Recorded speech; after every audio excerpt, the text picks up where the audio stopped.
Are we on? Well, So- we're on. We're on. You know what we're doing? You don't look like Brian Cheney to And me. you don't look like Brian Cheney. Hey, wait, at least I got the last name. Yeah, well, that's true. For everybody, I'm halfway. For everybody that's out there. First of all, it's raining over here at the Ace Cafe. It Hard. rained bike night. Very hard. Rained Porsche night. Tell me your experience coming in with your Porsche tonight. Oh, I went through that I-4 section where they're doing a lot of construction. I thought I was a Porsche boat. Yeah, you make that one. Yeah, that one car I came up, we all had to get to the left, and I was almost floating. I'll tell you what, this weather is something else. I know it's got to get better yet. But for everybody that's out there, Brian couldn't make it tonight. Shawn couldn't make it. He had an operation. Brittany decided to quit tonight. So it's John, Actually, John. Brittany's waiting in line, waiting for me to bring her $100 for the Trump campaign tomorrow. But she doesn't know I'm not showing going up. Yeah, well, give John the 100. He'll keep it. So anyway, we got IT John in the back, and we got Crazy John here, and myself. And what we're going to do today is we're going to go back and we're going to show you a few things. Yeah, well, it's time again for Porsche night at Ace Cafe, and we're going to kick it off tonight and have some fun with someone that I just met yesterday. And you know, he was sort of cruising around Porsche South Orlando, flying a low profile, and we started conversation. And he has this awesome car that's behind us here, a nice Porsche GT4. And Michael Schultz is going to join us here, and we're going to get into some conversation about, you know, his Porsche passion and everything that's been cool to him about Porsche in his life. And we'll talk about a few other things as well. But, you know, we're out here on the third Monday of every month for Porsche night, so I want to encourage everybody to come out, join in the fun, bring your Porsche out, have a blast. There's all kinds of cool people here. We got great fun inside at the bar and with food and whatnot. So come on out and see us next month and have a blast with us. So tonight, as I mentioned, Michael Schultz is with us with his GT4. So welcome to the show, Michael. We really appreciate you saying yes and coming on with us tonight. I know you're probably saying, what the heck am I doing here? What's the deal? But, you know, we just want to say thanks for coming out. And so tell us a little bit about where this whole Porsche thing started for you. What was the very first thing that appeared in your life that was Porsche? Well, first off, thanks for having me, Brian. I appreciate the invite. A little short notice, but That's right. Porsche for me, they've always been on my radar, but you know, they're a pretty special car, right? So it wasn't something that I ever imagined myself having. It was just, you know, the poster on the wall, growing up, that kind of thing. But I come from a motorsports background. I used to race motorcycles, so I kind of did things backwards. You know, every 16-year-old kid gets their first car. For me, it was the first bike, you know, so I kind of did it backwards. I went from motorcycles, then into cars later in life. And actually, my grandfather had this beautiful 991.1 GTS and mahogany metallic, paint-matched wheels. I mean, this thing was super old man spec, you know, like peanut butter interior and everything, but I fell in love with it. Wish you never got rid of it. I mean, last of the NA, you know, 911s. I mean, that thing. Now you said it was your grandfather. Grandfather. Yeah. Okay, all right. I'm just making sure I'm okay here. Yeah, I mean, I would have. When you said old man spec, you know, I'm like, you know, I don't know. Yeah, I mean, it wouldn't have been how I would have spec'd it. You know, it needs to have Alcantara everywhere if something I'm gonna have. But it was beautiful, and I had a chance to drive it. You know, I drove it as much as I could, as you could imagine. But after driving that car, I quickly realized what a Porsche was. You know, because I've driven, you know, I've had some cool cars, but nothing is quite like driving a Porsche. And to me, that's what it's all about. I mean, it's the driving experience, and you know, every time you get in it. I'm going to hold you for 1 second. This happens every time we're on the show. This train is like clockwork. It comes by. It lets us know they're here. Pretty short one, though. It'll just come through and clear out. I think it's every 10 15 minutes. So, hey, this is live. This is live. This is what happens. So I'm sorry. So let's carry on. So you said Porsche. Really, when you drove your first Porsche, it got into you, right? That's really where it all started. Yeah, I mean, there's obviously a ton of very cool cars out there, but ultimately, there's nothing like driving a Porsche. It's the ultimate driver's car, right? And to me, that's always been the most important, whether it's been my personal cars or riding motorcycles. I do it because of the experience and, you know, that feeling that you get when you connect with it. And to me, a Porsche it's the pinnacle of that. You know what I mean? And especially the GT4, which I'm sure we'll get into. I hope we have plenty of time. We'll be here all night if you let me keep talking. Yeah, no, we can. And for me, it started as a kid for me, and it sort of, we all have those stories, and it seems to start with someone in your life, introducing. I hear a lot of these stories where it was a dad or grandfather or just really a good friend or a neighbor or you saw this Porsche drive down the street as a kid, and you just it captivated you, and maybe you rode your bike to follow where the car went just to get a closer look at it. So all these stories are similar, So it's always exciting to learn, what did it for you, and when you talk about experience, that is really what it's all about. There's that the old tagline, Porsche, there's no substitute. What does that really mean? And you try to explain that to someone who's never ridden in one or never wanted to experience that, and it is kind of hard. But as soon as they get behind the wheel, it's all over, right? Yeah, it must make your job pretty easy. As soon as you get someone out in a test drive, it's, done deal. I mean, it's similar to us. I'm in the sales business as well. And same thing. I mean, as soon as they, I sell bikes. So as soon as they ride what we sell, it's, makes our job very easy. Because, I mean, if you're selling the best that there is, I mean, it's just a matter of educating the customer on it and finding what they want. But, you let someone drive any of these things and it's game over, so. Well, so talk a little bit about the motorcycle stuff. So you rode as a kid. Did you race competitively? Did you race professionally? Tell us about that. Yeah. So motorcycle racing's strange. So I'm sure you're familiar with like club level racing versus pro level racing. I did a few wild card pro rounds with the AMA. I lived in Florida my whole life, so anytime they went to Homestead or rode Atlanta, which was close enough, I'd do that. But primarily it was club level stuff. But the funny thing about road racing and motorcycles here is at the club level is really where you can sustain it and support yourself. The national level, you're basically, as you know, racing you're throwing money away, you're burning it. But in club level racing, you can actually sustain yourself. So I had the opportunity to race for full-time, a living for a privateer team down in South Florida. Did that for about 5 years. And, had to get a real job at some point. So then I moved over to where I'm at now. I work for Eurocycles of Central Florida. We sell European motorcycles. So whether it's Ducati, BMW, Aprilia, Triumph, if it's European and it's exotic with two wheels, we sell it. So I wanted to stay in the industry. I'm very passionate about not only cars, but also motorcycles, as you could imagine, and just motorsports in general. I mean, if it has a motor, I'm very interested in it. So that's kind of where I came from. And like I said, I got into the car thing I'm 30, so I guess I can't say too late in life, but I wasn't that 16-year-old car guy. Yeah. Now that 30-year-old car kid, I guess. I'm trying to catch up. But so I mean, I own my dream car. And there's nothing better than that. And I know Michael and I just met yesterday. He came into Porsche South Orlando, and he was, as I said, just flying a low profile and checking things out. And when we started to have conversation, it was amazing. We started to talk a little bit, and then you told me about the motorcycle thing, and I started talking about Ace Cafe, and you guys have a shop or a merchandise shop right here inside Ace Cafe, right? Yeah, so it's like you said, primarily merchandise/retail place. We do have bikes on display there, so we try to keep it pretty well stocked on the cool stuff, which is the bikes. But you can buy riding gear, accessories, apparel. It's more of a boutique, so it's more high-end stuff, but we're trying to flesh it out with some more, reasonable price stuff, because some of that in there right now is super high-end stuff. But we're still figuring out our inventory over there. But if you Ace is, it's the center of motorsports in Orlando right now. I think what they're doing is very cool, whether it's cars or bikes. There's always an event going on every night. I live right down the street, so it's very convenient for me. It's awesome to come down here and just see cool stuff like what's around us right now. But yeah, we have a store there. We're about to open up a store in St. Pete. We have one already open in Tampa, here in Orlando, Daytona Beach. Central Florida, we kind of got Central Florida, which is nice. But yeah, you got it covered. So, what a great thing. What a great transition from you to go from, riding and having, such an awesome time doing that and fulfilling some probably childhood dreams of, being a motorcycle racer, right?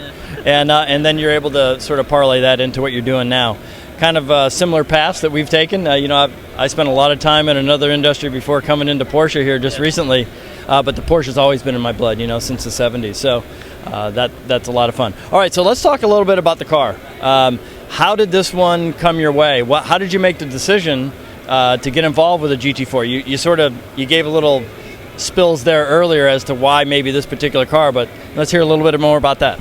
It's pretty romantic, actually. You actually spoke yesterday when I first met you that you have a customer that has a Miami Blue GT4, yes. And that actually is the car that inspired me to get one. So I actually saw it here at Ace, that specific blue car. And, I've always, like I said, Porsche's been on the radar, but the Cayman to me was never really that exciting, right? I mean, it was more the entry level into the Porsche range. But the more you learn about it and the more you can really appreciate what it is, right? And the GT4 is just the extreme of that. And once again, talking about the driving experience, having the mid-engine was something very special to me. Because once again, I drove a 911 as my first Porsche. And the first time you feel lift oversteer, you quickly, learn to realize that, yes, it's a driver's car, but it's very different. It's a completely different driving experience. I do it quite a few track days, not only on the bikes, but in cars as well. And they're tricky to drive. And that's what's interesting, right? It keeps you on your toes. Right. But yeah, so the mid-engine, to me, was a very nice blend between having Porsche engineering, but in something that was a little bit more balanced, right? Yeah. So it's no secret that, the 911 design is certainly a handicap. They happen to make it work. I mean, it's the fastest car in the world around a racetrack right now, the GT2 RS, but that's with a handicap, right? That's with one hand tied behind their back, basically. So for them to make something mid-engine with the kind of pedigree they have and the engineers they have was very interesting to me, right? Because ideally, the weight should be in the center, right? Not hanging over the rear axle. So that was the first thing that caught my eye about the Cayman. But then you can have a Cayman with GT3 parts, basically. The suspension, everything, the front clip. I mean, it has a lot of GT3, GT911 components, but on that mid-engine. So, and it's limited. It's special, And Yeah. for the price, for the value, I'm a huge fan on value, right? I can't afford the, $250,000, $500,000 GT2 or whatever they might be. So, it made sense. If I wanted to get something cool, this was it. And like you said earlier, we're talking off air a little bit about being patient. I had to be patient for this one because basically, if I was going to spend that kind of money, it needed to be something that, I liked, obviously. Yeah. So I didn't have the opportunity to get one when they were new. As you know, they were pretty hard to come by. You kind of had to be invited to buy one. And at the time, I was nowhere in the market for one. So the goal was to find one that would be how I was going to build it, right? So if I had the opportunity to order one from scratch, this would be it. So starting with the color, GT Silver. It's a iconic color. I mean, German motorsports, the history behind that color and what it represents. To me, I'll always have a Porsche in my garage until the day I die, and it will always be GT Silver. Just because it's cool. I mean, there's a story behind it. And then I can talk about this all day. Let me know if I'm... Well, no, so the GT Silver, I mean, that's it. I mean, I have plenty of people who come into the dealership and they ask me, what are some cool colors? What do you think? And I say it doesn't get any cooler or any more full of heritage for Porsche than a GT Silver car. When you look up on the board and you see the first Gmund, 356 in 1948, it was GT Silver. So it has that long tradition and long heritage. So, all right, so you found the car, your dreams, and now you're enjoying it. Yeah. Just tell us briefly before we have to move on to our next guest, but tell us a little bit how you are enjoying it. Are you driving it both on the street and the track? And maybe what's one extra cool thing that you've done with it recently? Yeah, so it's kind of my everything car, right? So as much as I don't say I daily drive it, I end up getting in it more often than not. I drive it to work. I go get groceries in it. But at the same time, it's my weekend car. I'm planning a trip up to Deals Gap, Tail of the Dragon later this summer. I'll drive it there. Mileage on it does not concern me whatsoever. It probably should from a resale standpoint, but once again, we talked earlier about kind of what my next car was going to be, and I'll probably just get something else. I'll probably always have it. But yeah, it's also my track car. I try to get out to the track every other month, something like that, and get it on the track. And I just put a 6-point harness in it, which definitely helps when you're driving on the track. And it's full bolt-on, so it's a little obnoxiously loud, which I like. You can hear it, intake, tune, that kind of thing. But one of the coolest parts about this car to me was that when you buy it, you really don't have to do anything to it. And that's what's also interesting about Porsche with me is you buy it and it's ready to go. I mean, it has adjustable coilovers from the factory, carbon ceramic brakes. It's it's not a super fast car, but that's also why I like it, because you can actually drive it. Yeah, you can, and that's what's the cool thing about Porsche. We spoke with Hurley Haywood out at the Festivals of Speed this year, and talked to him about what's your favorite Porsche and that kind of stuff. And he brought that very fact up that you just said. Porsche is the only make a car that you can actually take that car that came from the factory, take it to the track, just slog on it all day long, hammer on it, have a blast, drive it off the track, and drive it home, and not have any issue whatsoever. It makes the transition simply, and it's unbelievable in that way.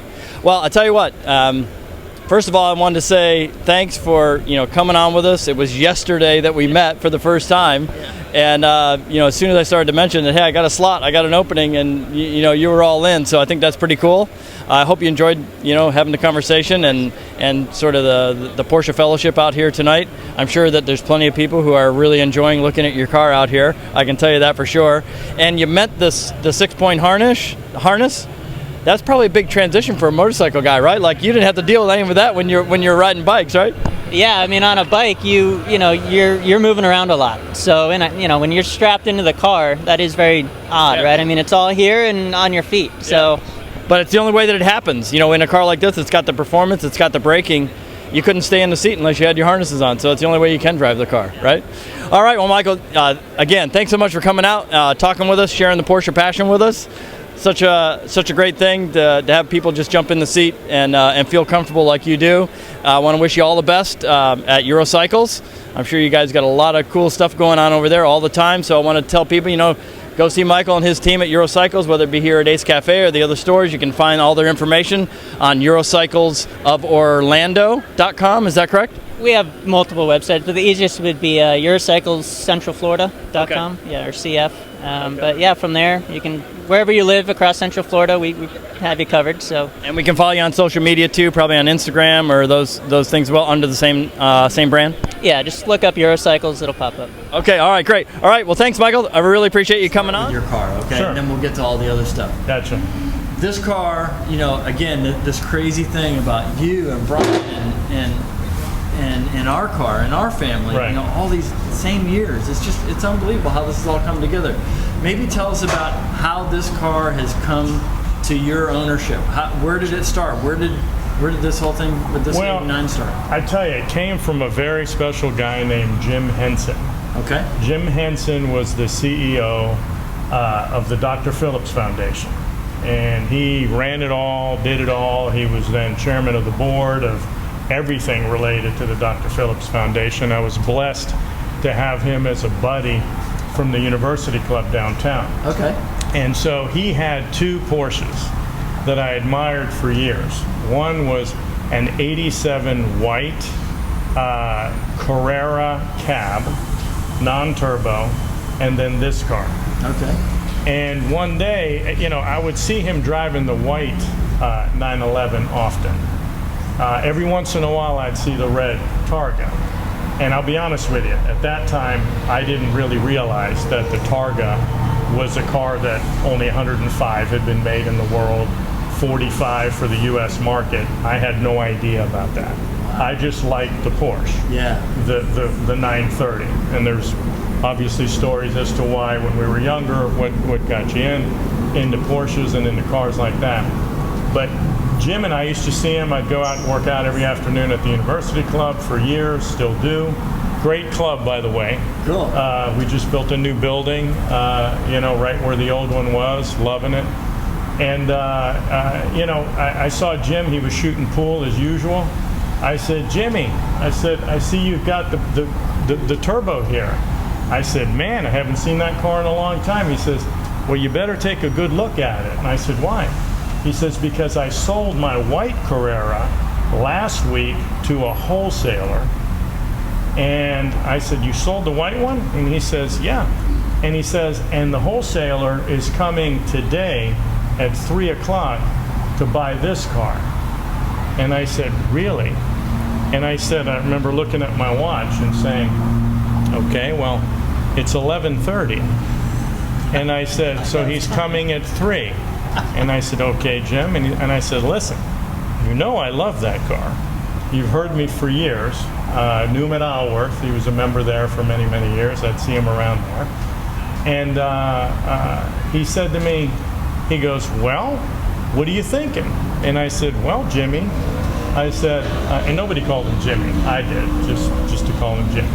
And I said, Jimmy, I asked him what he was selling the car for at to the wholesaler. He told me the number. And this is 8 years ago, by the way. Yeah, sure. And so he told me, and I said, well, let me ask you a question. I said, Jim, if I can go and get a check and bring it to you like in 5 minutes, will you sell me the car for that number? And he says, for you, yes. And I said, okay. I happen to have thankfully, my wife was downtown. Of course, she's the one with the checks. And so I had to go back to the office, and she's usually not at the office at that time, but she was that day. And I said, Andrea, you've got to come see this car. And I had clients waiting for me. They were there. And I said, I'm sorry, there's something very important I have to do. And they're watching me in my parking lot at my little office downtown. And I said, you know, my wife comes out, she takes a look, she jumps in, took her for a quick ride. I said, you know, I really want to buy this car. I said, do you have a check with you? She says, sure. And so I told her to write it for me and signed it, ran it over to Jimmy. I said, Jimmy, here you go. And I said, title has passed. You might as well call the wholesaler. And he says, I will. And that's what he did. He called him back. What a great story. And that was it. And he loved it because the fact is that he got to see it here. Yeah. He got to see it. He passed away, sadly, a few years ago. Okay. And we miss him. He's looking down now. Great guy. He's looking down on the finished Yeah. product. That you've done a little bit of freshening to the car. I did. Nothing I did. crazy. Just, you know, a little freshening, I Actually, guess. you taught me part of that. Okay. I said, All right, you know, cool. you said, hey, you know, don't take all the patina out, Zach.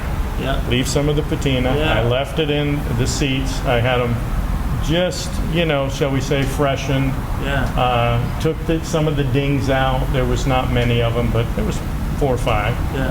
And, you know, changed the carpeting. You and I had talked about Yeah. that. Yeah. I call it a shag carpet that I just didn't care for in it. But I, you know, what was the term for it? I think they called it plush. Plush, okay. And so when I looked at my Porsche documentation that they sent me, the certification, the certificate, nothing about the carpeting.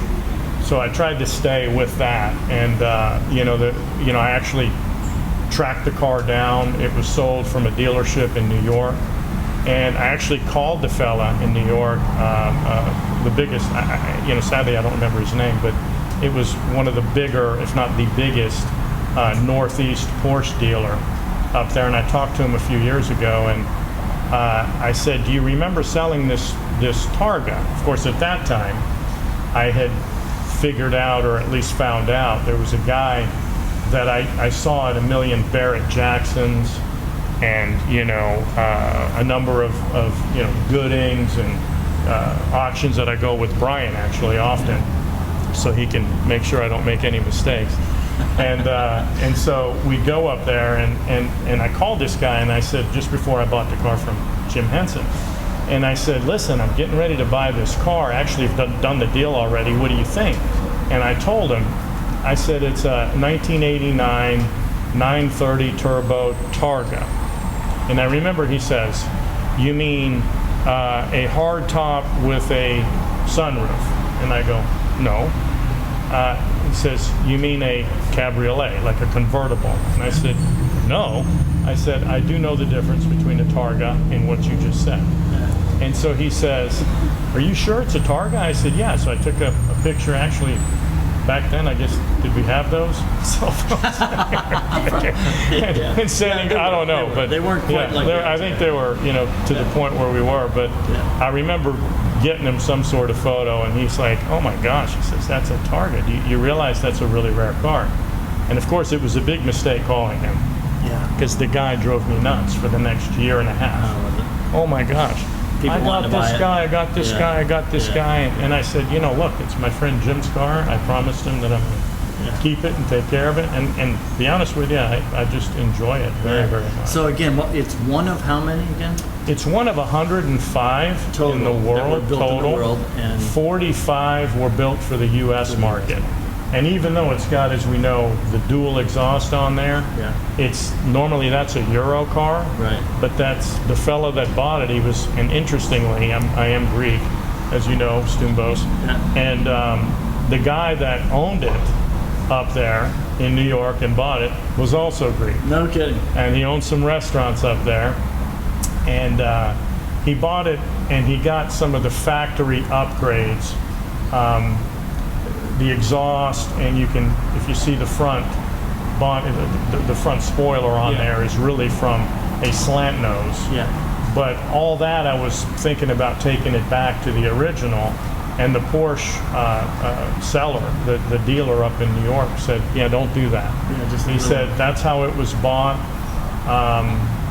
And it was the Rough company, Rough, they all call it. Yep. I mean, you have to order that through the dealer back then. Yeah, it was like so that fella ordered a few accessories, the dual, and some of these things. I mean, I probably wouldn't have done any of that, but it's a significant upgrade on the exhaust, because when I had it picked up and looked at, they were like, "Oh my gosh, you can take this exhaust off and sell it if you want it." I'm like, no. It's with the car. It's with the car. It's meant to be there. So, that's how it's been. That's cool. So how much are you enjoying the car now? How often? I love it. I mean, I enjoy it. You drove it in today. You knew you were coming to the show, so you had to take it out. I did. I shipped it up to my good friend Gary Trout, who's a really passionate car builder outside of Indianapolis. And he's just a top-notch guy. I've been friends with him for a dozen years. And he's helped me with those two NASCARs that back in the day. I'm sure we'll talk about that real briefly. Let's switch gears. Let's switch gears off of the Porsche. So you're a car guy, right? I am a car guy, but I'm a cheap car guy. So I don't go by. Is this the first Porsche? No, third. Third one. Yeah. Okay. All right. Yeah. So let's shift gears. Sure. So we were talking the other day on the phone, and it just happened to be the same day that Dale Earnhardt Jr. had this terrible accident last week with his airplane, his family on the airplane. They had a crash. Miraculously, they got out before the car burned, or before the plane burned. Right. Just amazing thing. We're talking on the phone that day, and I asked you about some photos and whatnot, and you sent me over photos of these cars. So tell us about these cars. It's interesting, because the Hendrick race car that I have, it is a Hendrick race car. It's a Earnhardt 2012 chassis body, but it is let me say it this way. I've got a 2012 Earnhardt car, an authentic car driven by Earnhardt. Right. And then a 2010 Jeff Gordon car with the flame paint. Right, okay. I sent you some pictures of. Yeah. And back in the day, and this might have been in 2015 or 14, Hendrick would sell the chassis every once in a while. Right. And my friend Gary Trout knew somebody who I'd gotten to know, and he called me one day and he says, "Listen," he says, I can get these two chassis with no body, no nothing on it, but it's authentic, raced by Earnhardt, raced by Gordon. You get the the NASCAR chip. You can take that chip out. There's 2 or 3 of them, I think, in the car. Put them in your computer, see exactly where that car has raced, where it's been, what it's done, who raced it.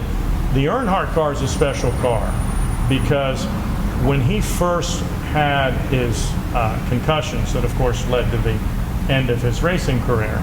The first race back from his concussions, when he was out for a little while, he raced in Martinsville.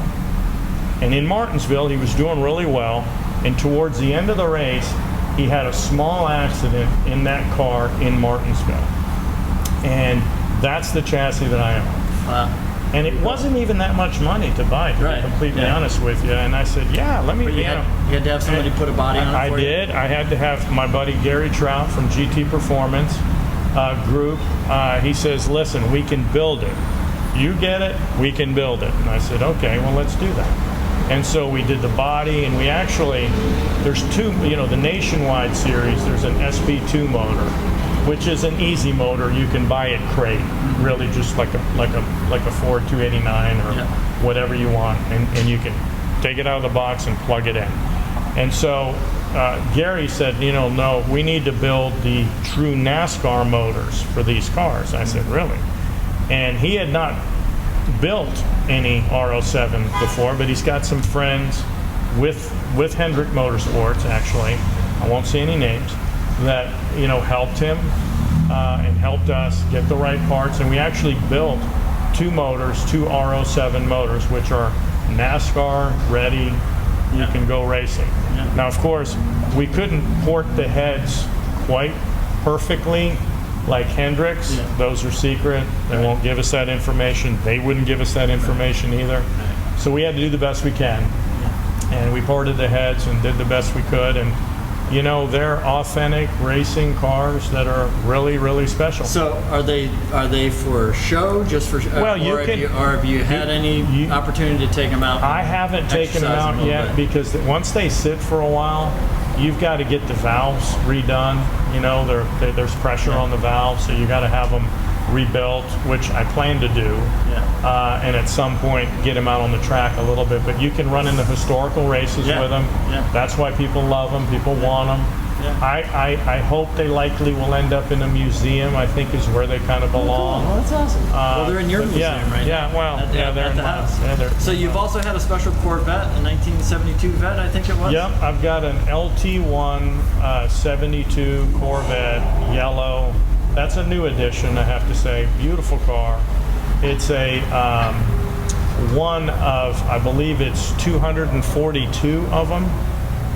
Low number car, and it is a 97.5 NCRS scored car. It's a spectacular car, in and out. Just really a nice car. Wow. And again, my buddy Brian May, he's always talked about the steel bumpered Corvettes. I think I was a little late to the game on the 67s and the 66s. They did go crazy, and they've come back down a little bit. But these LT1s, which I've always liked the LT1, the hood, and it's 20, 25 horsepower less than the 427, no big deal. But they're very undervalued in my opinion, and Brian's opinion. And I think there's a lot of bang for the buck there, and I love that car. Nice little addition. All right, so maybe we get back to Porsche now, right? Sure. We had our little departure, we had our car guide thing, but now we got to get back to Porsche. So this wasn't the first one that you had. What are some other things that you had, and maybe talk about what you've done with any of those cars? Maybe a special trip or something that you've done unique with it. I had a lot of fun with my 03 turbo. I had a wonderful 997 turbo that was just, I don't know why, but it was, I bought it used like almost every car I have. And it was just crazy fast. I don't know if it was chipped or what it was. I had other friends that had other 997 turbos, and it would just run circles around all of them. Wow. And the only thing that bothered me with that car is it had a bit of an engine knock in idle. And I remember taking it to Porsche, and they said, look, they all have an engine knock. It's not a big deal. We'll admit yours is on the higher end of normal, but it's normal. And I said, okay, as long as you're telling me it's normal. That car was fun because I used to run that out to Lake County and go, I called it the route around Mount Dora. Sure, yeah. And those roads where my poor wife used to go crazy watching us take our R1s and our motorcycles out that way, of course, till I wiped it out in 2000 on Father's Day. That was the end of that. That was, she put her foot down. So you had 3. You had the 03, you had this I had Target, the and what was 03. the other one? I had an 04 Aero Package 911, which I liked a lot. I think of the 996s, other than this GT2 that. Brian Yeah, and I was called it talking about, 997. It's a 996. Yeah, You're right. Those factory Aero Kit Carreras. It was cool. Were some of the coolest cars, right? Yeah. Because basically this looked, pretty close to what a GT3 looked like. It did. My problem with the car, which I loved, it handled super well. You turn it on rails, it was great. My problem was I bought that after the turbo. Oh yeah, so it's really the other way you're supposed to do that. Yeah, exactly. You're supposed to get the non-turbo first, and then the turbo. So is this the first time you've been out to Ace Cafe, or is this? No, I've been out here. Been out a few other times. Oh yeah. You enjoying the place? Oh, it's great. Yeah, it's a cool spot, wonderful. right? A lot of history here. Absolutely. The motorcycles here are spectacular. The owner here, I remember meeting him once. I think he's from England. Mm-hmm. We walked around, looked at some bikes together. I love bikes. A good buddy of mine named Mike Politis out of Volusia County, another lawyer buddy of mine, he kind of introduced me to Porsches young. He's about 3-4 years older than me. And I remember being, 14 and he was 18, 19, and I think he was already having some nice Porsches. And I fell in love with them. Really? What was that first one? It was an Aero. It was an Aero package. It was an Aero package. Non-turbo. I remember he did not have stock, exhaust on it. It sounded amazing. I talked to him about that car just the other day, and I think he had a short shifter on it. It was just an awesome car. As a matter of fact, I remember him saying, "Man, I shouldn't have sold that car," and this and that. I shouldn't have sold my 03 turbo. That was a monster. You just got to let it go. We're all just stewards of these cars. They're just sort of passing through our hands, and sometimes you got to let go. I'm the same way. I've got a 75 914 that was my first Porsche that I bought in 1983 that I still have today. Yeah, wow. So it is kind of tough to let go. I've had this the longest. Yeah. And I intend to. Well, good. I want to keep that. Well, that's awesome. For sure. Well, it's great to have you on and talk about your cars and your passion for everything cars, and especially for Porsche, and sharing such a rare car with us. Thank you. You just don't see these cars anywhere, and I remember that's how we met. Cars and Coffee. Exactly. And out of all the cars that were at Gary's Cars and Coffee out there in Ocoee, your car just. I walked up and I'm like, oh my gosh, I gotta talk to the guy with this car, because this is I know this is a real gem and a super rare car. So I'm so glad. Absolutely. Appreciate your friendship. Good to see you. Absolutely, Brian. Since we met a little bit ago, and you're always welcome to come and have your Porsche moment at our place. I would encourage you to, if you haven't been already, get up to the Porsche Experience Center in Atlanta.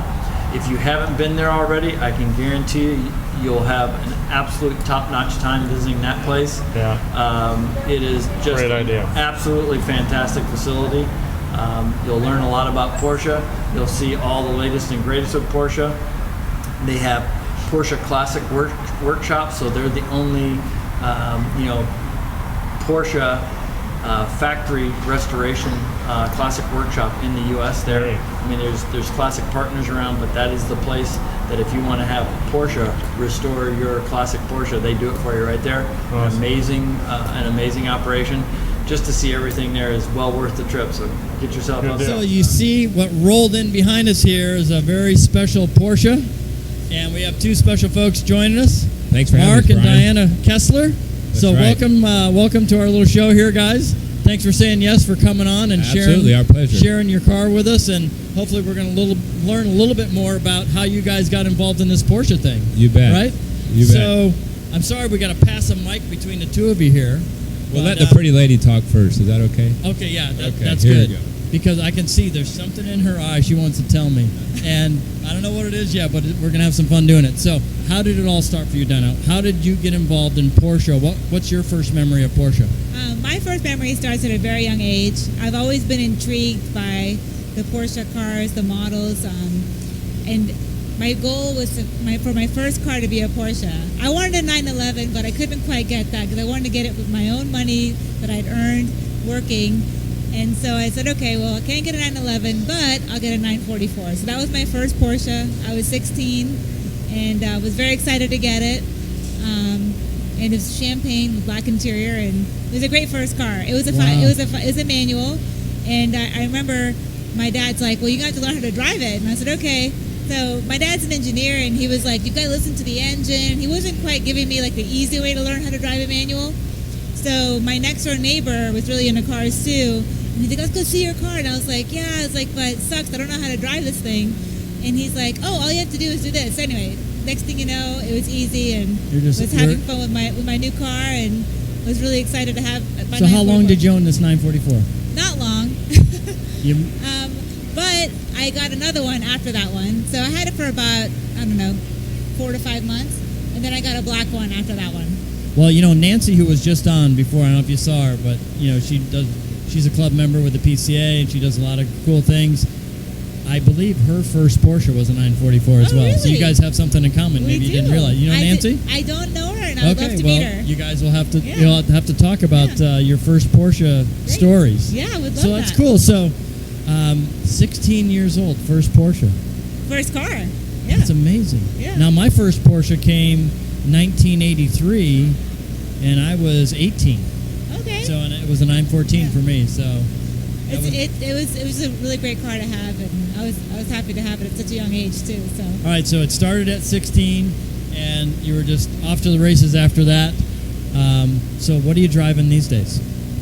I'm driving a white GT3. Wait, you can say that louder. A white GT3. A white GT3. So what year is this GT3?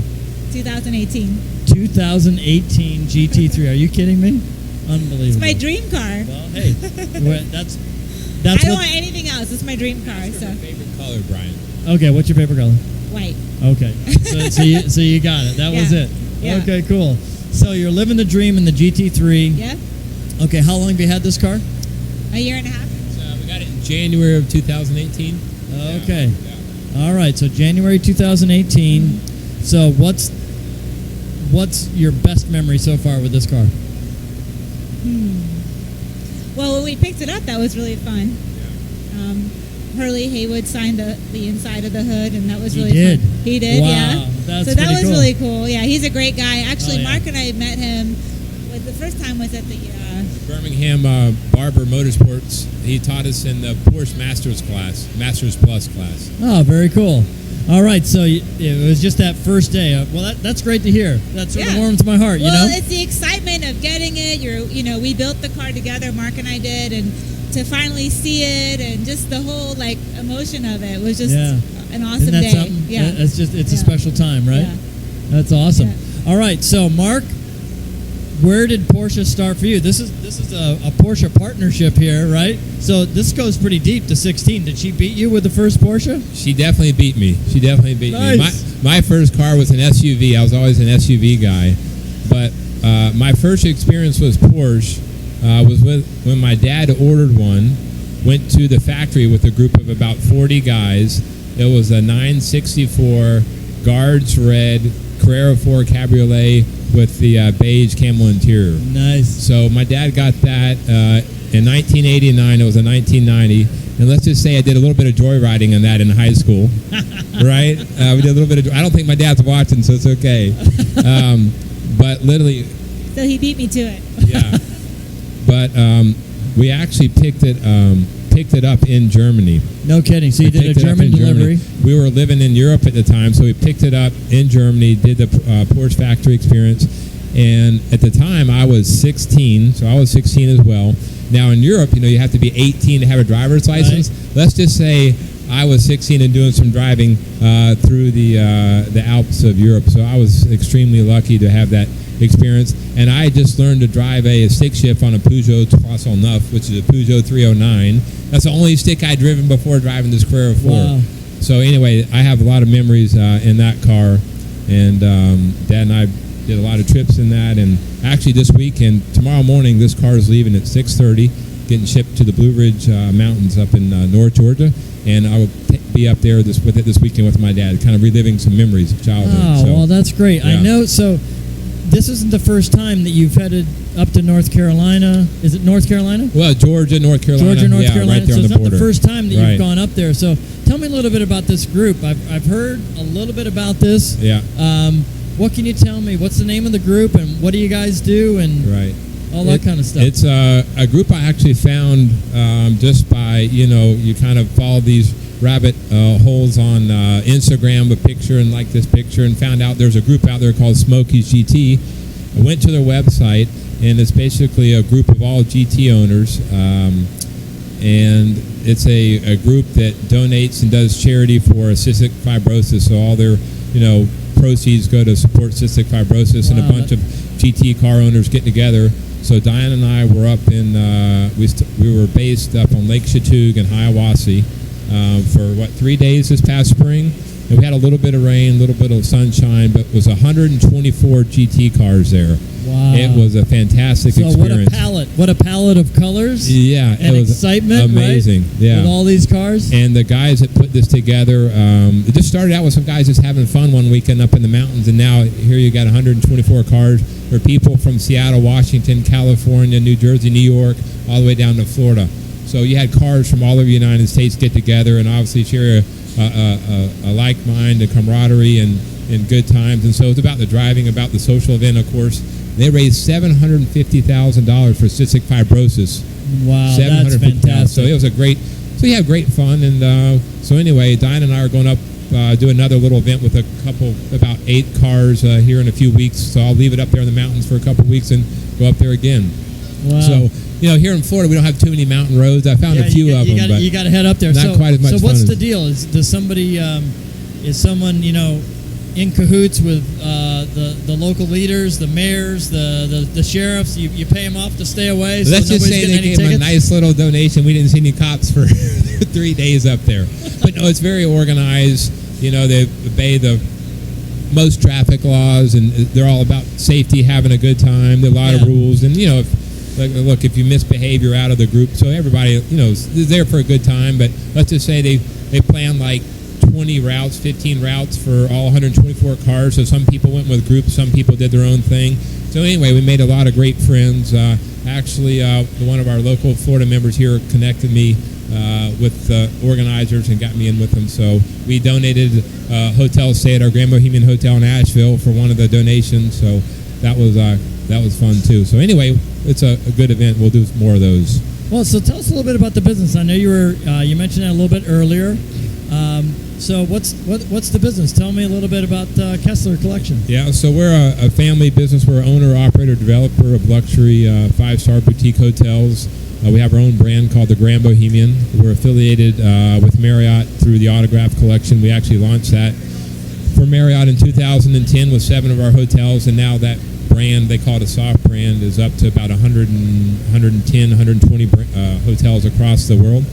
So we started that with Marriott 9 years ago, and we're building two Marriott Autographs right now and one JW Marriott, Greenville, Charlotte, and Savannah, Georgia. And Dinah's head of our interior design, so she's doing all the interior design. Oh, very cool. Yeah. Well, that makes it. So my joke is I'm her boss from 9 to 5. After that, it's fair game, Well, that's cool. So you get to enjoy Porsche. You get to enjoy business together. Right. And I hear that there is a connection with the business and Porsche as well. Absolutely. So Diane and I have been doing track days, DE days. Started out with my M3 with when we were dating with Florida Citrus PSA group back, what year was that? 2008, I think it was, with my M3. And here we are, 11 years later, still doing DE events together. So long story short, I had one of my driving coaches work for the Barber Motorsports Group, and we started talking about a hotel we're building in Birmingham, and the Porsche Group is currently going to another hotel there in Birmingham, not as convenient. So long story short, I worked with that driving instructor, met the guys that ran it at the time. We developed some meeting space to make sure we fulfilled the needs, and then we went through an interview and an RFP process with Porsche and the guys, the group from Germany and Atlanta, and we ended up getting that contract when we first opened 4 years ago. So now we're in the 4th year of that contract with Porsche. So if you go do the Porsche driving experience at Barber Motorsports Complex, we're the host hotel. Oh, cool. And so you stay there for a night or two, and we like to. It's been a great partnership, and look forward to continuing that. Yeah. See, there's just another example. You know, you hear it all the time. It's about the people and connections and friendships that you make. So I was just mentioning Mark. So through all of that, when we were working on the Mountain Brook project, we met our friend Grady, who is also a Porsche fan, and he's really into track day, PCA racer. And he does all of our kitchen consulting and kitchen designs. So we met him through Porsche. So it's definitely a great network of friends, friendships, business, and it's just, a wonderful camaraderie. Yeah, it's great when you can... I can write the next GT3 RS as a business expense, I think, right? Hey, you're in. That's awesome. Very cool. So how many weekends out of the year are there people at the driving school, at the Porsche Performance Driving School? I'm not sure how many weekends, but they have I know 150 events a year, and then they've since done a little, infield kind of smaller half-day course. But they used to have 150. It's probably more than that now, and it's really limited by the amount of track time they could get from Barber Motorsports. So, we have I forgot how many room nights they commit a year. I don't have that off the top of my head, but it's very substantial. Yeah. Wow, so it's been great fun for you. It's been great for the business. You're helping Porsche out. You're helping all the folks who like to go up there and drive their cars. Yeah. So what's better? It's wonderful. That is just really cool, and all out of just a simple conversation and some Porsche fun. And now I have to tell you real quick. So obviously we're here with the Porsche, but the track days all started when 11 years ago with my E46 M3, which was an awesome car. I just got it. It was a CPO car. A guy in our office was a PCA racer. Said, "Have you ever taken it to track?" I said, "No, I never even heard of that. What is it?"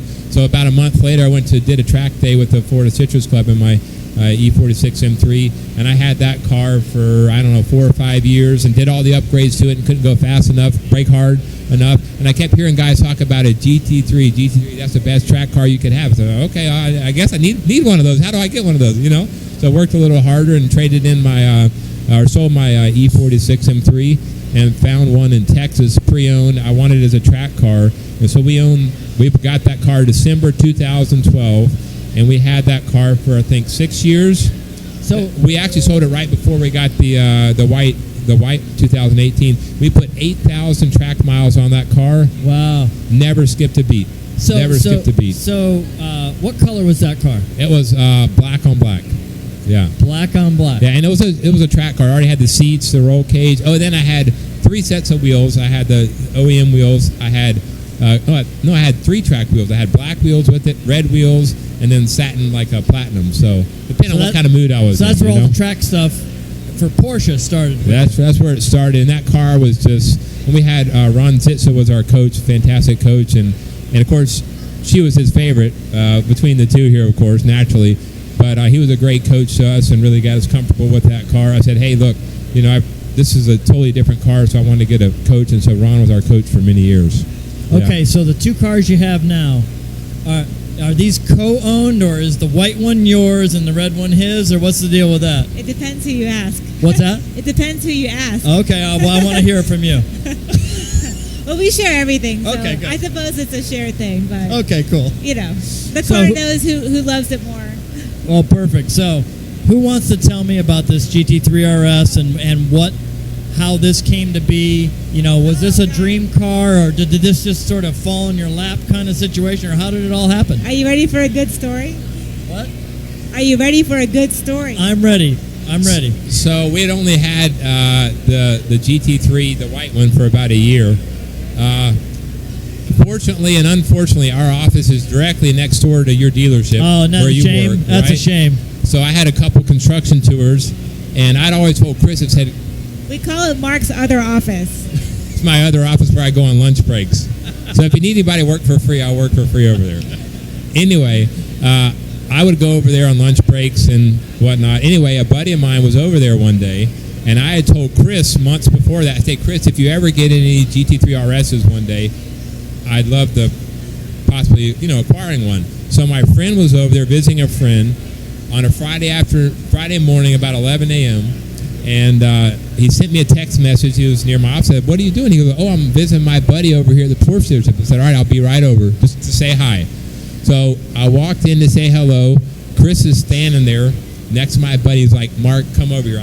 You need to get in my office right now." I said, "What did I do, Chris?" He goes, "We've got 5 GT3 RSs. One of them's got your name on it. You got 3 minutes to make a decision." I said, "Oh, dear Lord, I'm not ready for this, but let's go."